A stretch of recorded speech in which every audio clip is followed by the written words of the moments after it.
Estamos de volta e aqui no estúdio a gente continua conversando com o procurador do Ministério Público do Trabalho na Paraíba, Eduardo Varandas. Doutor Eduardo, bom, a gente estava falando aí sobre essa recomendação sobre o uso de banheiros por pessoas trans.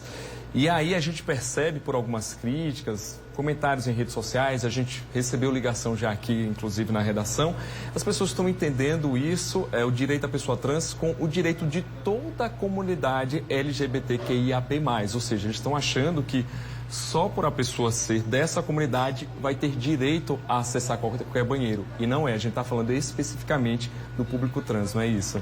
Isso, na verdade, primeiro, quando a gente fala nesse assunto, as pessoas já têm uma má vontade de entender. Porque a recomendação passou em todas as emissoras de TV aqui, de forma muito clara, ela se dirige exclusivamente a homens e mulheres trans. Então, um indivíduo que é um homem gay não vai poder frequentar um banheiro feminino. Uma mulher lésbica não vai poder frequentar o banheiro masculino. O que vai acontecer, na verdade, é uma mulher trans, que pelo Supremo Tribunal Federal é considerada uma mulher para todos os efeitos legais, frequentar o banheiro cabível, que é o feminino. E assim com o homem trans. Vamos imaginar um exemplo. Peguemos o vereador, salvo engano, ele é vereador, Tami Miranda, que é um homem trans. Salvo engano, Tami Miranda tem como genitália uma vagina. Como as mulheres se sentiriam ao ver Tami Miranda... Que hoje tem corpo masculino. Que hoje tem corpo masculino, barba, pelos pelo corpo, etc., adentrar um banheiro feminino. Não é pela genitália hoje, de acordo inclusive com o Supremo Tribunal, que se define o gênero, mas pelo psique, com o gênero com o qual o indivíduo se identifica. São os anelos da modernidade. As pessoas precisam abrir a mente. Sabe o que as impede de abrir a mente? O ódio e a alienação. A recomendação é clara. Em nenhum momento fala em homem frequentar banheiro de mulher ou vice-versa.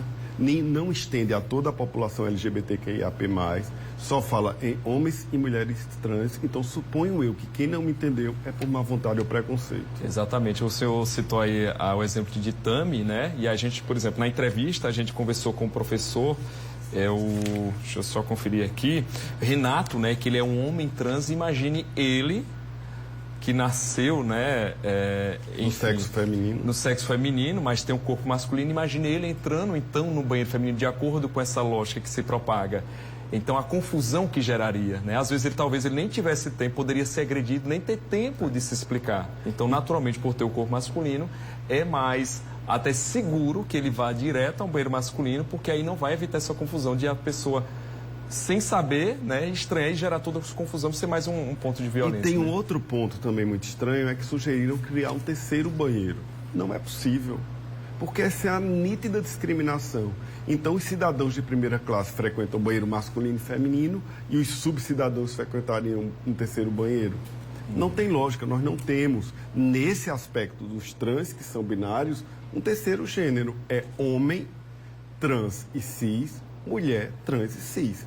Homens frequentam banheiros masculinos, mulheres frequentam banheiros femininos. Se nós fôssemos um país evoluído, isso seria um mero detalhe. A gente não estaria aqui num programa importantíssimo, programa de maior audiência da TV paraibana, para explicar à população o óbvio. Tá certo, eu acho que esse ponto a gente já esclareceu bastante. E que as pessoas, a gente só está falando de direitos de pessoas, são humanos, a gente tem que respeitar. Igual a todos nós. Bom, doutor Eduardo, mas como procurador do trabalho, a gente tem outros assuntos para abordar, inclusive a gente encerrou o ano de 2022, né? São diversas as bandeiras que são encampadas pelo Ministério Público contra assédio no ambiente de trabalho, sim, contra a escravização, contra, inclusive, né, essa questão de trabalho análogo à escravidão. Infelizmente, ainda é algo presente, né? Nos dias de hoje, a gente está discutindo o direito das pessoas, mas também ainda escravidão, não é isso? Para você ver, nós temos tantos problemas. Nós temos um país de 30 milhões de pessoas com fome.